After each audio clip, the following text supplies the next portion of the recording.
이 시간 다 함께 일어나셔서 하나님 주신 말씀 함께 받기를 원합니다. 하나님의 말씀은 로마서 13장 1절에서 7절까지의 말씀입니다. 한 목소리로 함께 하나님의 말씀 같이 받습니다. 각 사람은 시작.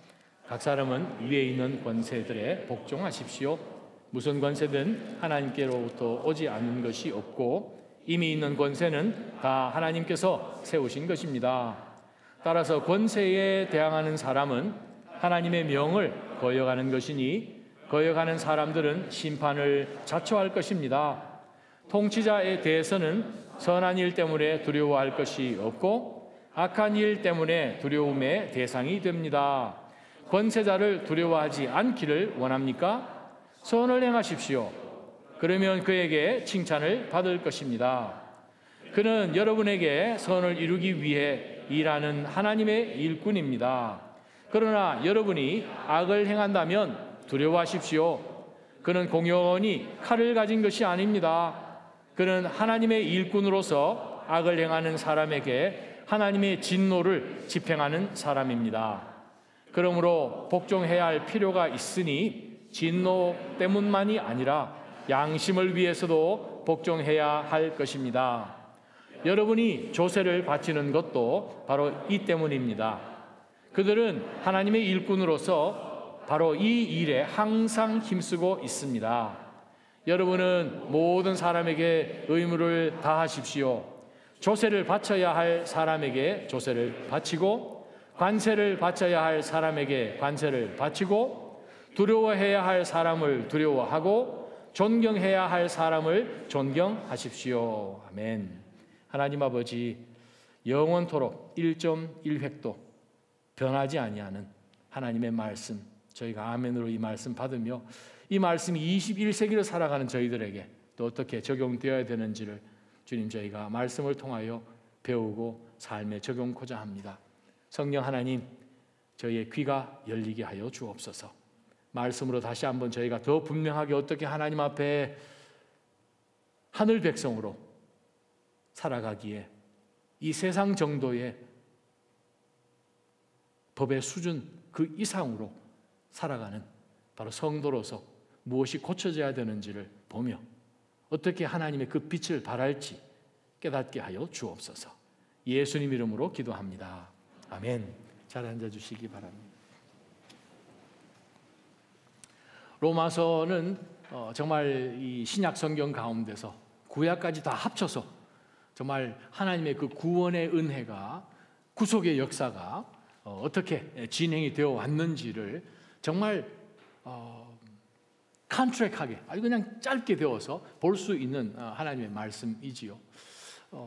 그냥 보통 인간의 일한 그런 역사가 아니라 정말 하나님의 그 더 높은 그 구속의 역사, 독일말로 하일스 게시시대, 그죠? 아주 그냥 높은 곳에 그냥 인간 사회 속에서 일어나는 그런 이 나라가 없어지고 제국이 바뀌고 왕이 바뀌고 하는 그런 정도가 아니라 그 위를 예전부터 하나님이 다시 오실 그때까지 그냥 이루어 가시는 그 하나님의 구원의 역사가 어떻게 인간사 가운데까지 개입하셔서 역사를 하시는지를 보여주는 것이 로마서이지요. 로마면 요즘으로 치면 뭐 그냥 뭐 뉴욕이나 DC 같은 그런 느낌일까요?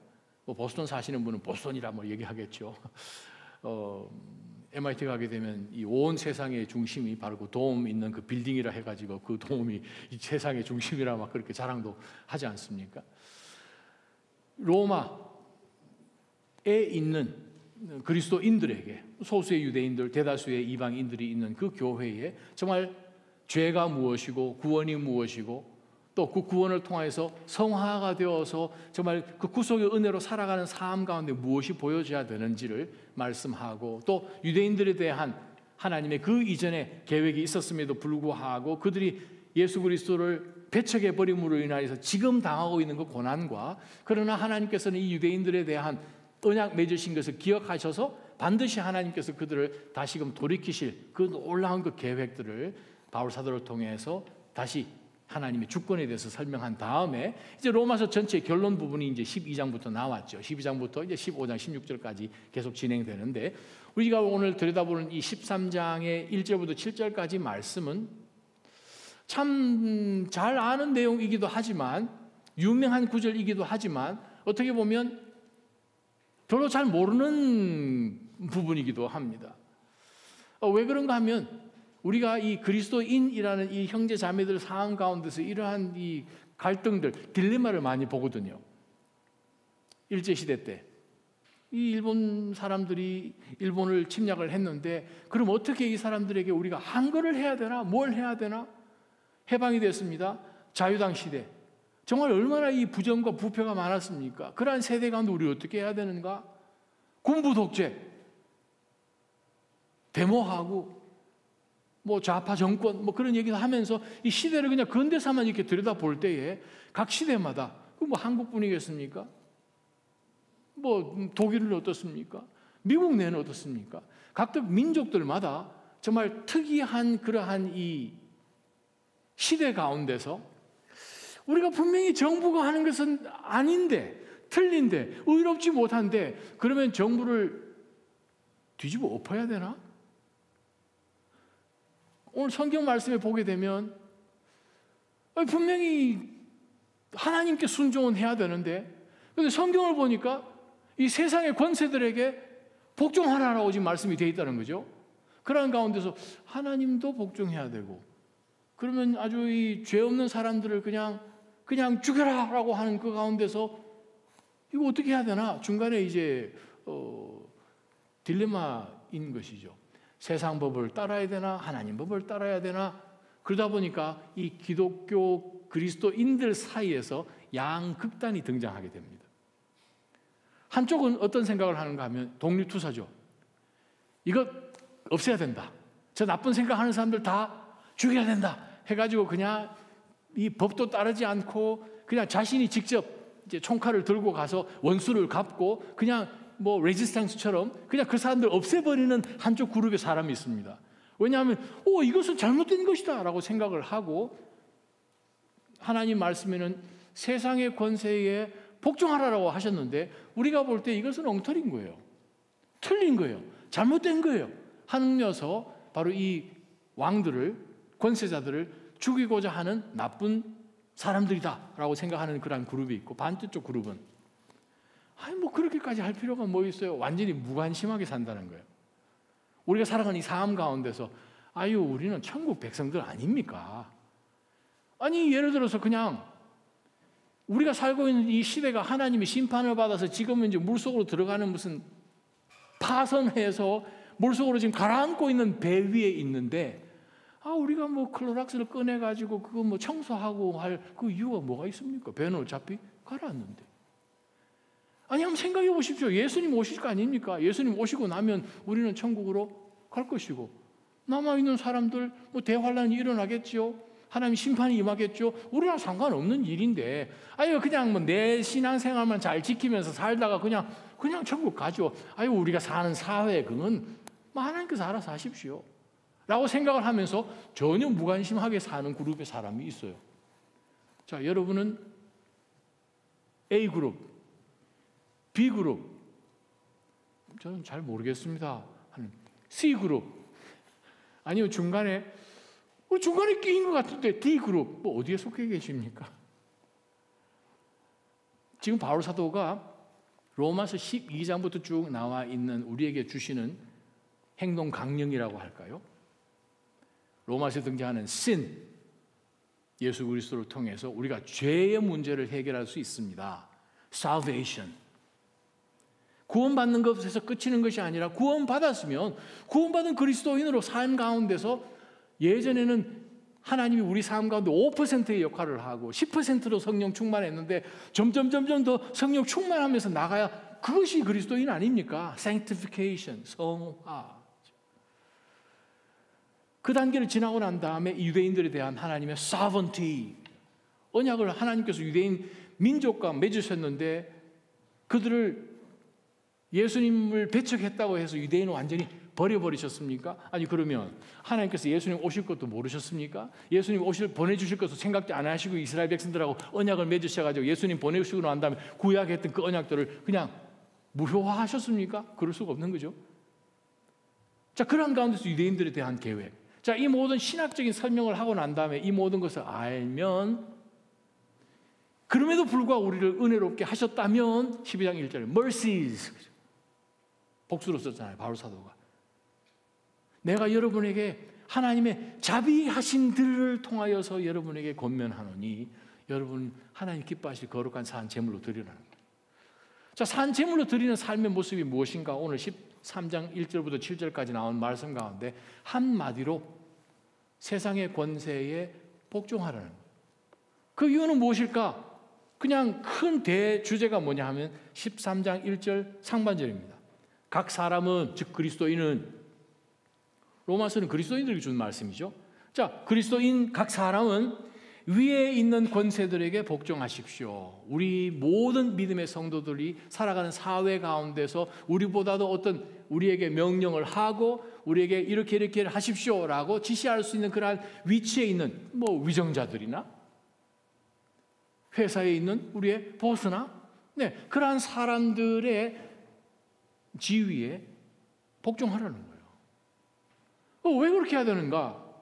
자, 오늘 본문 가운데서 여러 가지 이유들을 이제 한번 봐야 됩니다. 자, 1절 보십시다. 무슨 권세든 하나님께로부터 오지 않는 것이 없고 이미 있는 권세는 다 하나님께서 세우신 것입니다. 2절. 따라서 권세에 대항하는 사람은 하나님의 명을 거역하는 것이니 거역하는 사람들은 심판을 자초하게 됩니다. 5절. 복종해야 할 필요가 있으니 진노 때문만이 아니라 양심을 위해서도 각 사람은, 즉 그리스도인은 복종해야 합니다. 자, 1절, 2절, 5절 가운데서 우리에게 반복적으로 하신 말씀이 그리스도인은 이 땅 살아가는 가운데 커뮤니티든 나라든 시민으로 살면서 하나님의 나라의 백성이기 때문에 우리는 이 땅 살면서 주권을 가지신 하나님이, 하나님 나라를 완벽하게 통치하시는 하나님이 이 땅도 통치하시는 가운데서 하나님의 의와 정의와 이 땅 사는 모든 사람들을 보호하고 안전을, 그러한 가운데서 사용하는 모든 정치인들이 정치하는 이 커뮤니티 가운데서 살아갈 때에 여기에도 하나님의 주권과 하나님의 다스리심이 반드시 미치기 때문에 우리는 이 속에 하나님 백성으로 살아가지만 여기에 사니까 복종하라는 거예요. 신학적인 내용입니다. 왜냐하면 지금 2000년 전에 이 로마서를 딱 받았던 사람들은 어떻게 느끼겠습니까? 저 로마에 있는 저놈 저거 네로 황제, 저 유대에 있는 헤롯, 여러분 헤롯 그 일당들이 얼마나 악한 사람들입니까? 이 오죽했으면 이 유대 옛날 책들, 탈무드나 미시나나 이런 곳에서 나오잖아요.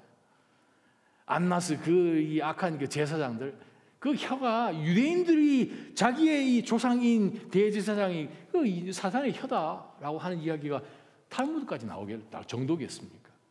자, 그 당시에 유대인으로 혹은 그 당시 그리스도인으로 이 로마로 살아가면서 로마 이 네로 황제를 봤을 때에 아유 저렇게 악한 사람이 없지 않습니까? 그런데 오늘 성경은 뭐라고 말씀하시는 거 아니? 너희 각 사람은 위에 있는 권세들에 복종하라. 우리가 만약 그 시대에 살았으면 그 사람을 저격을 하려고 막 하던 거지. 아니 그렇게 하려고 하는 사람들 많이 있을 것입니다. 그 당시 로마에 있는 성도들이 바울로부터 이 바울 서신을 받고 충격이었겠죠. 아니 네로 황제 앞에, 헤롯 앞에 복종하라고? 원칙은 무엇입니까? 하나님께서는 우리를 이 땅 가운데 살지만 하늘 시민으로 우리를 부르셨죠. 하늘 백성으로 만드셨으니까. 이 땅 하늘 백성으로 살면서, 그러나 이 땅에 살고 있는 동안에는 하나님께서 주시는 그 명령 가운데 순종을 하지만 이 땅 가운데 살아가면서 하나님의 더 높으신 왕이신 하나님의 그 명령을 반박하는, 대적하는 어떤 명령을 주는 것이 있다면 물론 그거는 복종할 수 없겠죠. 그러나 그렇지 않고 그럼에도 불구하고 자신이 다스리고 있는 많은 나라들의 통치자들이 어떻게 해서 이 나라 가운데서 하려고 하는 그 모든 다스림 가운데서 우리는 나는 천국 백성이니 나는 들을 필요 없어 하는 것이 아니라 복종하게끔 하는 것이 신학적으로 맞다는 그 말씀입니다. 왜요? 하나님이 하나님의 의를 드러내시기 위해서 그 통치자를, 그 권세자를, 그 위정자를 그 자리에 세우셨기 때문에 그렇습니다. 그래서 우리가 1절 보게 되면 그 의미가 도대체 무엇인가? 신학적으로 그것이 맞다는 거예요. 하나님이 그것 가운데 안 세운 사람이 있습니까? 안 세웠다면 하나님이 하나님 될 수가 없지요. 하나님의 주권과 모든 것을 아시고 통치하시는 주권의 하나님이신데, 하나님의 주권으로 벗어난 어떤 왕이 자기의 노력을 행하여서 정치적인 그러한 이 줄타기를 잘해서 그 자리에 올라간 사람이 있을 수 있다 그러면 하나님이 하나님 되실 수가 없는 거예요. 자, 하나님은 모든 것을 아시고 모든 것을 통치하시는 sovereignty이십니다. 자, 그러한 하나님께서 모든 권세자를 세우셨으니 당연히 우리는 그 권세에 복종을 해야 되는 것이고, 2절 하반절 보게 되면 거역하는 사람들은 심판을 자초합니다. 다른 말 표현하면, 여러분 나가서 나는 천국에서 살아가는 사람이니 95로 운전할 때마다 나는 150마일로 달리겠습니다. 달려보십시오. 나는 이 세상은 내 집 아니니, 그 찬양이 있잖아요. 나는 천국 백성이다. 막 그렇게 찬양하면서 나는 150마일, 200마일 달리면 경찰이 기쁜 마음으로 올 것입니다. 여기 매사추세츠도 이 스피드 티켓 비싼 건 굉장히 비쌉니다. 거의 한 150불씩 주는 그러한 티켓도 있습니다. 걸리면 큰일 나죠. 자, 이 고통이 찾아오는 거예요. 왜냐하면 이 경찰들이 너무 빨리 운전하게 되는 사람들이 있으면, 천천히 운전하는 사람이나, 가끔 저는 언제 한번 그런 책을 읽은 적이 있습니다. 여러분 그로서리 쇼핑 같은 갈 때에 앞에 카트를 이렇게 밀고 천천히 가시는 분 계시면 그냥 막 이렇게 하지 마시고 그냥 다른 아이부터 먼저 쇼핑을 하시든지 비켜 가시든지 하시라는 거예요. 왜냐하면 그분이 지금 어떤 상태인지 모른다는 거예요. 어떤 책을 읽는데 그분이 지금 내일이면 너싱홈으로 들어가서 혼자 몇 달 전에 사랑하는 아내를 잃고 지금 이제 수십 년 동안 살아온 그 집에 오늘 마지막 살면서 마지막 식사를 하기 위해서 지금 그로서리 와 있는 사람인지 어떻게 알겠느냐. 제가 그 책을 읽으면서 충격받았어요. 우리는 살아가면서 사실 마치 우리가 사사시대에 사는 사람처럼 내 눈에 익숙한 것, 내가 생각할 때 옳다고 생각하는 그것을 주장하면 다른 사람에게 내 권리를 주장하는 그러한 삶을 우리가 세상에 살다 보니까 익숙한 것처럼 느껴지는데, 우리가 2절 보게 되면 하반절에 왜 우리가 그러면 권세에 복종해야 되는가? 하나님께서 각 나라마다 경계도 주시고 위정도도 허락해 주셨는데 그 안에 질서와 하나님, 질서의 하나님이십니다. 의와 하나님은 의의 하나님이십니다. 그 모든 것이 세워져 나아갈 수 있도록 주권자 되신 하나님이 위정자를 세우셔서 법을 집행하게 하시는데, 우리가 하나님 백성인데 로마 시민처럼 로마에 살아가겠지만, 보스턴에 살아가겠지만, 우리가 이 땅에 살면서 매사추세츠 법을 따른다는 거예요. 미국의 법을 따른다는 거예요. 그거 안 하면 신학적으로 이것이 틀릴 뿐만 아니라 신체적으로도 어려워요. 왜냐하면 고통이 따르거든요. 심판을 자초합니다. 어떤 심판이요? 하나님께서 질서 가운데 만들어 놓으신 각 나라마다의 그 법령 가운데서 우리가 그것을 어기게 되면 고통이 따르겠죠. 또 다른 문제가, 내적인 문제가 바로 5절 내용입니다. 또 복종해야 될 필요가 있는 것은 이 심판을 자초하여서 진노 때문만이 아니라 양심을 위해서도 복종해야 할 것입니다. 양심이란 표현을 바울 사도가 사용합니다. 신약 성경에 양심이라는 단어가 30번 딱 나와요. 그런데 20번을 바울 사도가 사용했습니다. 바울 사도가 아주 자주 사용한 단어란 뜻이죠. 그 단어는 모든 사람들이 공통적으로 이해하고 있는 어떤 agreement란 뜻입니다. 두 가지 헬라어 의미가 있는데, 하나는 모든 사람들이 다 공통적으로 생각하는, 그냥 우리가 보통 이야기하는 norm, 그냥 규범 같은 거, 약속되어져 있는 그 뜻이 있고, 두 번째 뜻은 우리 안에 있는 conscience죠. 정말 우리가 보통 이야기하고 있는, 죄를 범했을 때, 어떤 잘못을 했을 때 우리 마음 가운데 깨름직한 것이 있다는 거죠. 자, 우리가 왜 그것을 지켜야 되는가? 남들 보지 않았기 때문에. 그러나 우리 마음 속에 하나님이 세우신 법이 있고 양심이 있고, 그 사회 가운데서 아이들이 성장하면서 배운 그건 나쁜 건데 했다는 거예요. 나를 속이면서 내 양심을 무시하면서 그 일을 할 것인가? 오늘 말씀은 No. 사랑하는 나자님 성도 여러분, 몇 가지 하나님의 말씀을 통하여서 우리가 이 세상 살아가는데서 하나님께서 정해놓으신 그 법칙 아래에서 순종하며 살아가야 되는 그 이유를 구체적인 성경 말씀 몇 가지를 한번 찾아보면서 확인해 보려고 합니다. 예레미야 27장입니다. 예레미야 27장 5절, 6절, 7절, 8절 한 목소리로 같이 한번 읽어보려고 합니다. 시작. 하나님이 말씀하시는 겁니다. 시작. 내가 큰 능력과 펼친 팔로 땅과 땅 위의 인간과 짐승을 만들었다. 그리고 내가 보기에 합당한 사람에게 내가 그것을 다스리도록 주었다. 이제 내가 이 모든 나라들을 내 종 바벨론 왕 느부갓네살의 손에 넘겨줄 것이다. 내가 또한 들짐승들을 그에게 주어 그를 섬기도록 할 것이다. 바벨론 땅이 멸망할 때가 오기까지 모든 민족들이 느부갓네살과 그의 아들과 그의 손자를 섬길 것이다. 그러나 그 후 많은 민족들과 큰 왕들이 그를 정복할 것이다.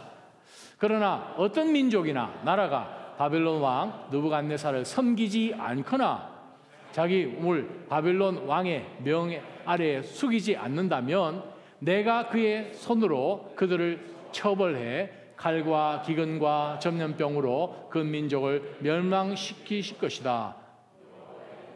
웁스. 뉴욕 가시면 메트로폴리탄 뮤지엄 안에 Ancient Near East Chamber가 있습니다. 거기 가시면은 저는 갈 때마다 그걸 보았는데 벽에 이 느부갓네살 왕이 했던 그 말을 슬라이드로 계속해서 이렇게 비춰놓고 있는데 느부갓네살, 네부갓네살, 느부갓네살 왕이요. 우리가 다니엘서 5장에 보게 되면 그의 손자 벨트사르, 그때 이제 바벨론이 이제 멸망을 당하는 그러한 내용의 말씀이 정말 서성하게 기록되어 있지 않습니까? 자, 하나님께서 느부갓네살 왕을 바벨론의 왕으로 세우셔서 그 왕으로 하여금 동방과 서방의 모든 나라들을 다 점령하고 하나님의 위정자로, 도구로, 종으로, 일꾼으로 쓰고 계십니다. 이스라엘이 남쪽 유다가 침공을 당했습니다. 남쪽 유다가 4차례에 걸쳐서 유다의 좀 똑똑한 사람, 어느 정도 교육받은 사람은 다 끌려갔죠. 4차례에 걸쳐서 끌려갔으니까. 아니, 이방 민족이 하나님의 백성이 유다를 침공해서 수만 명의 사람들을 그냥 이렇게 묶어가지고 다 끌고 갔으니 그건 하나님의 나라를 대적한 것이고, 근데 오늘 성경에 보니까 아니죠. 하나님이 모든 그 민족들을 느부갓네살 왕이 통치하도록 하나님이 허락해 주셨어요. 그러면서 하나님 말씀하시기를 느부갓네살 왕 앞에 목을 숙이지 않는 사람은 내가 칼로 치고 전염병과 기근과 나머지 모든 천재지변을 통해서라도 다 멸해버리겠다. 제일 마지막 8절에 하신 말씀이 여호와의 말이다. 어떻게 생각하십니까? 자, 다니엘이 끌려갔어요. 예루살렘에 살던 그 다니엘이, 왕족인 다니엘이 끌려갔어요. 10대에 끌려가서 지금 느부갓네살 왕궁에 거하면서 느부갓네살 왕을 지금 섬겨야 되는 그런 상황입니다. 어떻게 해야 되나요? 하나님이 그를 그곳에 두었다는 거죠. 그래서 다니엘은 그 밑에서 아주 충성스럽게 느부갓네살 왕의 명을 잘 복종하면서 그보다도 더 높은 하나님의 명 앞에 그는 굴하지 않았죠. 다른 말 표현하면 느부갓네살 왕 이야기하지 않습니까? 하나님 앞에 절하고 매일 예루살렘을 향하여 문을 3번씩 열고 기도했던 그 다니엘이 아주 그냥 눈 시린 거죠. 왜냐하면 아니 전쟁 포로로 끌려온 놈이 이곳에서 거의 한 70년 넘게 지금 정부의 관료로 일을 하고 있으니 태어나면서부터 이 바벨론 사람이었던 사람들 눈에는 이 다니엘이 정말 제거 대상 1호 아닙니까? 어떻게 해서는 그를 모함해서 죽이려고 했지 않습니까? 그래서 왕에게 그냥 거짓말로 고소를 하지 않습니까? 왕이요, 왕이 이 온 제국의 왕이신데 왕 말고 다른 사람에게 기도하고 절하는 사람은 그냥 사자굴에 집어넣읍시다. 왕이 들어보니까 당연하죠. 내가 제왕인데 그렇게 해라. 다니엘을 딱 잡아다가 다니엘 보십시오. 3번이나 하나님 앞에 기도하고 있네요. 왕 외에는 절하면 안 되는데. 그렇습니다. 우리가 이 세상 살아가는 가운데서 하나님의 법에 배척하는 것은 순종하면 안 되죠. 그러나 하나님께서 주신 그 법 아래에서 때로는 우리가 원하는 만큼 이 멍에가 무겁습니다. 힘듭니다. 그럼에도 불구하고 하나님 주신 말씀은 복종하라는 거예요. 시간이 한참 흘렀습니다. 느부갓네살 왕이 생각을 해보니 자기가 만들어 놓은 이 나라가 바빌론이 굉장한 거예요. 마치 자기가 신인 것처럼 생각을 한 거죠. 그러다가 느부갓네살 왕을 하나님이 치셨어요. 그 내용이 다니엘서 4장에 나옵니다. 다니엘서 4장 한번 펴보시기 바랍니다. 다니엘 4장 한번 띄워주시면 4장 31절 32절입니다. 다니엘에게 하나님께서 메시지를 주셔서 온 세상에 자기가 최고라고 생각했던, 자기가 ultimate authority라고 생각했던 그 느부갓네살 왕에게 주신 메시지입니다. 같이 읽습니다. 시작. 그 말이 왕의 입에서 떨어지기도 전에 하늘에서 소리가 내렸습니다. 느부갓네살 왕아, 내게 선언한다. 이 나라의 왕의 자리는 내게서 떠났다. 너는 사람들에게서 쫓겨나서 들짐승과 함께 살며 소처럼 풀을 먹을 것이다. 내가 이렇게 7대를 지나고 나면 높고 높으신 분이 인간 나라를 다스리시고 누구든지 그분이 원하시는 사람에게 그 나라를 주신다는 것을 알게 될 것이다. 자기가 온 세상을 다스리시는 신인 것처럼 이제 생각을 딱 하는 순간에 하나님께서 노노노 선 넘어버린 거죠. 그래서 그 옆에 있던 다니엘을 통해서 느부갓네살 왕 앞에, 왕이 아니라 왕은 위에 계신 분이 세워주셨는데 너무 가셨습니다. 바로 그 말씀이 떨어지자마자 느부갓네살 왕이 정신이 해가닥해서 바깥에 나가서 짐승처럼 7년을 살죠.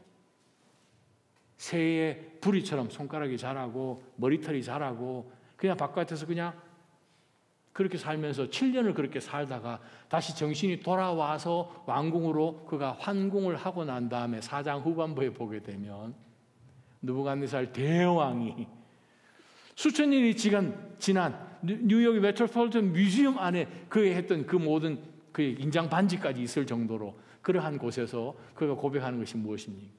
이 온 세상과 통치하시는 하나님은 하나님밖에 없습니다. 다니엘이 섬기는 그 하나님을 섬기지 않는 자는 내가 그냥 멸해버린다는 그 고백을 느부갓네살 왕이 하지 않습니다.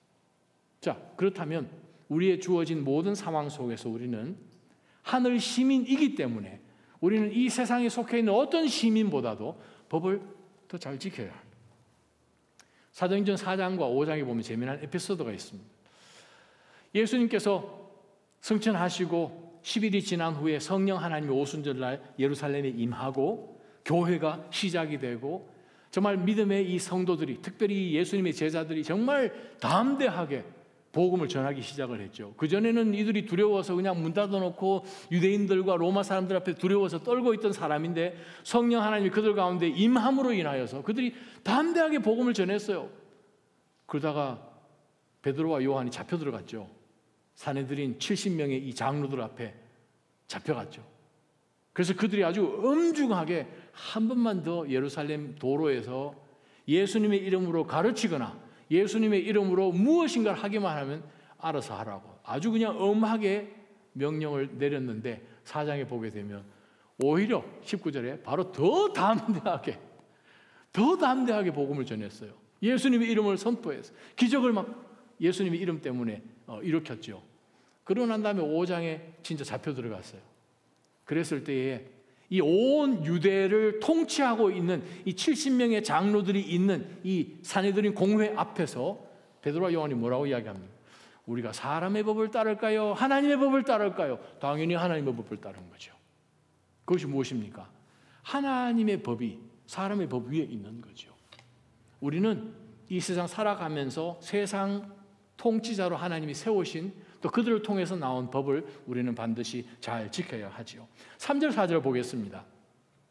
왜 우리가 하나님의 법을 지켜야 하는가? 3절 4절은 통치자에 대해서는 선한 일 때문에 두려워할 것이 없고 악한 일 때문에 두려움의 대상이 됩니다. 즉 우리가 선한 일을 하지 않으면 통치자들이 우리에게 심판을 내리겠죠. 당연히 두려움이 임하겠죠. 권세자들을 두려워하지 않기를 원하십니까? 그리스도인들이 얘기하는 거죠. 바울 사도가 로마에 살고 계시죠? 보스턴에 살고 계시죠? 경찰들 두려워하지 않기를 원하십니까? 천천히 달리십시오 이 말이죠. 쉽게 하게 선을 행하십시오. 그러면 그에게 칭찬을 받을 것입니다. 막 표창받고 막 그러잖아요.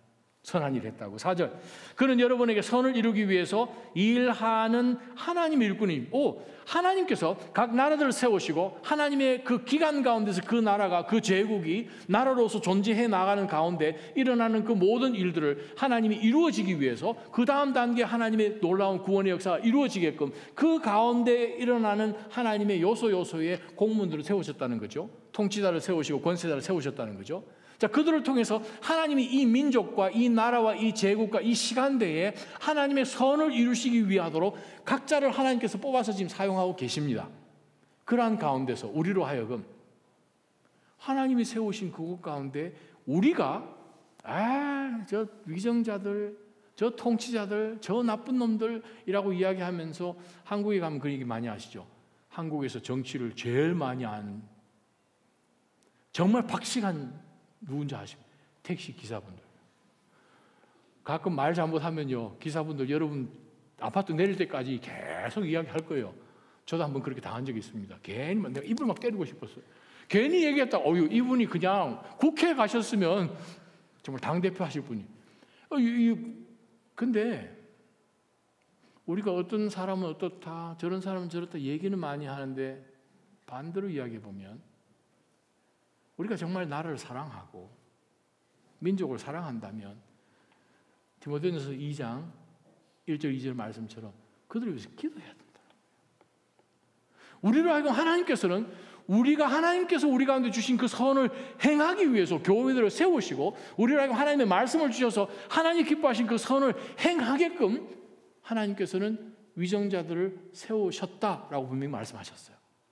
그래서 하나님께서 우리를 통해서 하나님의 그 선을 이룰 수 있도록 우리로 하여금 하게 하신 일이 있습니다. 그게 위정자들을 위해서 기도하는 일이에요.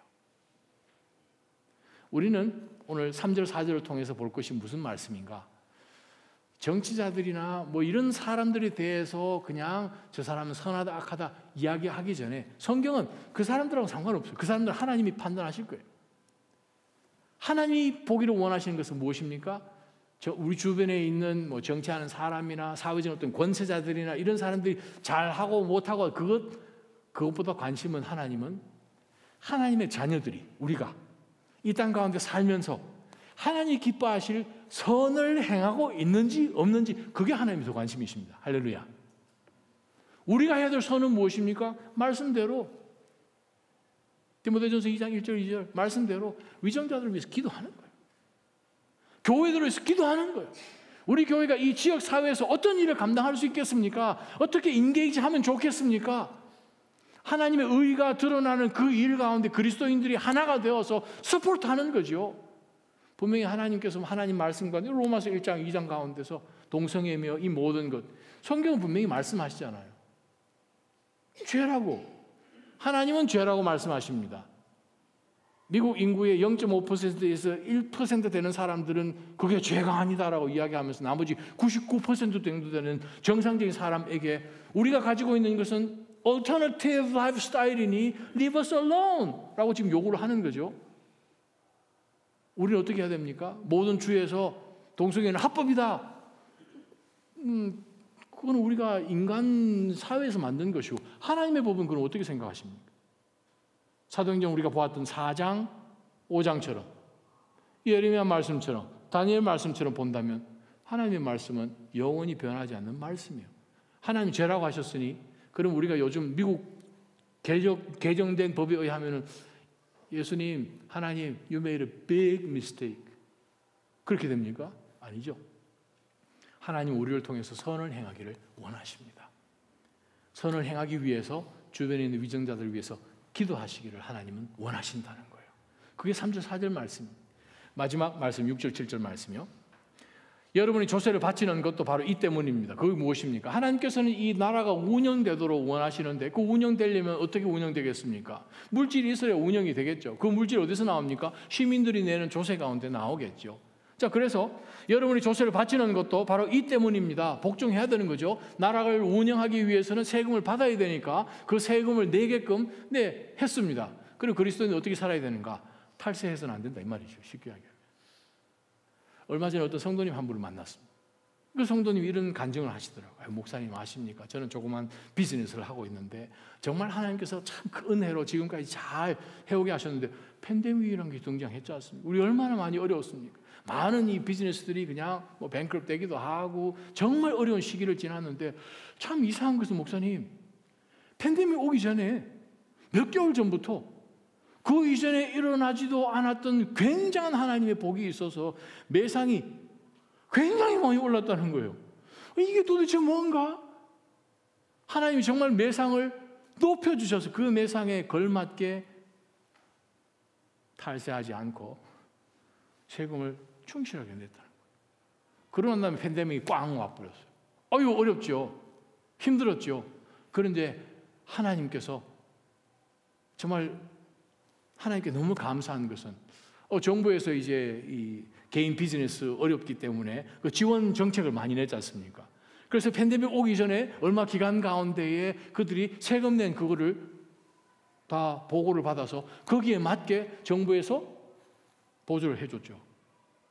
하나님께서요, 저는 팬데믹이 뭔지도 모르는데 팬데믹 오기 전부터 하나님께서 복을 주셔서 매상이 쑥 올라가게 하셔가지고 정말 평상시 내지도 않는 그런 만큼의 이 세금을 냈더니 오히려 하나님께서 이 정부를 통해서 저에게 지원을 해주셔가지고 아주 참 큰 은혜가 있었습니다. 왜냐하면 제가 섬기는, 제가 일하는 이 사업장은 정말 하나님이 다스리시고 하나님의 오너시거든요. 하나님의 오너시고 저는 그곳에서 일을 하는데 당연히 오너를 안어해야 되는 그런 마음으로 섬기고 있으니 하나님께서 알아서 하십니다. 그 고백을 딱 듣는 순간 제 머릿속에는 무슨 생각이 드는가? 지금까지 목회해 오면서 목사님 다 대부분 사람들이 그렇게 하잖아요 하면서 그냥 탈세하는 것이 당연한 것처럼 늘 얘기해 오셨던 몇몇 분의 얼굴이 이렇게 쑥 지나가더라고요. 오늘 성경은 6절 7절에 세금 문제를 말씀하십니다. 예수님께서도 세금 이야기를 하셨습니다. 잘 아시잖아요. 가이사의 것은 가이사에게, 하나님의 것은 하나님에게. 자, 예수님께서 당연히 세금 내시고 또 세금을 내셨지 않습니까? 베드로 보고 물고기 잡아오라고 하셨잖아요. 인두세를 내셨잖아요. 그렇습니다. 우리가 이 세상 살아가는 가운데서 어떤 모습으로 살아갈 것인가? 성경은 우리에게 분명히 말씀하시기를 이 땅 살아가는 가운데서 하나님이 정해놓으신 그 법 안에 진실된 법을 따라가기를 하나님은 원하시고 7절 제일 마지막 부분 보게 되면 두려워해야 할 사람을 두려워하고 존경해야 할 사람을 존경하는 것이 그리스도인들이 따라야 할 법이라는 거죠. 하나님께서는 이러한 위정자를 허락하시고 그리스도 공동체 안에서도 하나님께서는 리더들을 허락하신 가운데서 서로 그리스도 안에서 서로 존경하고 또 하나님께서 그러한 위치 가운데 있는 자들에게 마땅히 존경하는 그것은 디모데전서 5장 17절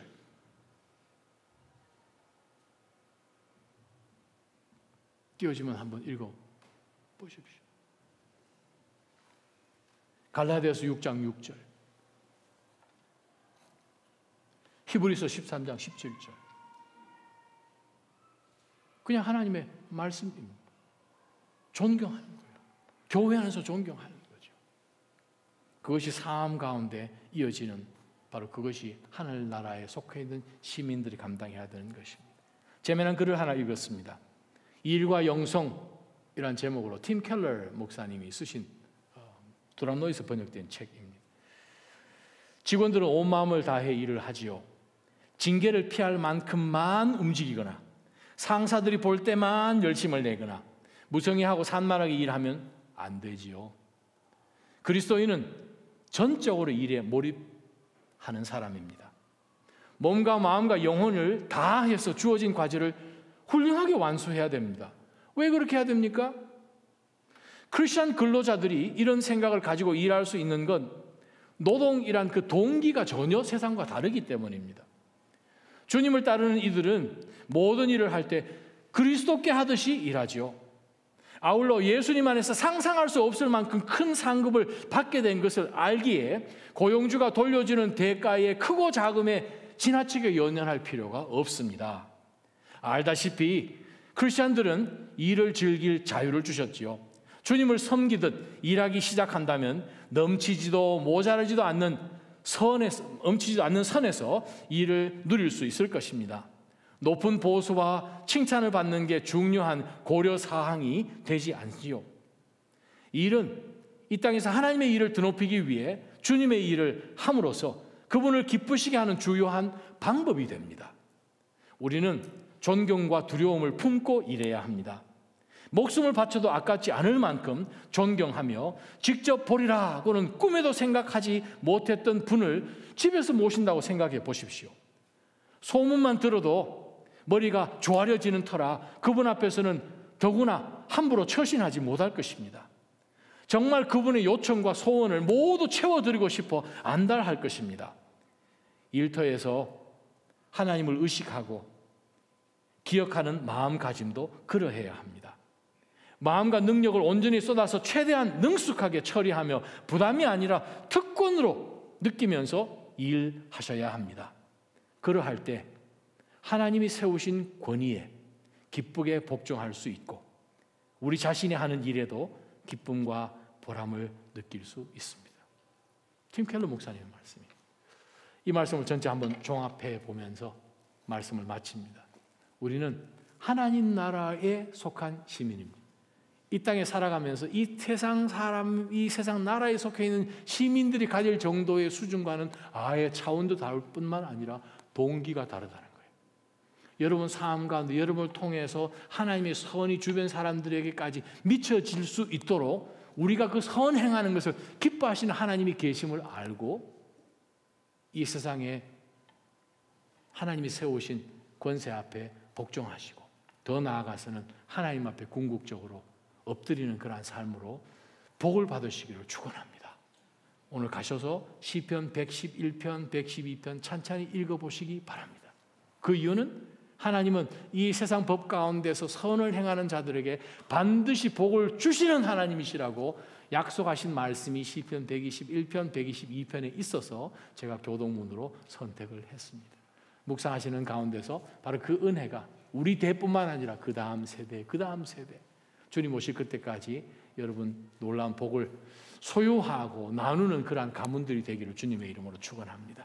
기도하십시다. 걸어가신 하나님 아버지여, 저희가 이 말씀 앞에 엎드리며 저희의 삶이 하나님께서 기뻐하시고 우리를 통하여서 영원하신 그 하나님의 의와 선함이 보여질 수 있도록 저희가 모든 이 시민들 앞에서 더 law abiding 되는 그러한 시민들로 살아가며 그 모든 주권 위에 주권으로 다스리시는 그 하나님을 경외하는 그리스도인들로 살아가게 하여 주옵소서. 예수님 이름으로 감사하며 기도합니다. 아멘.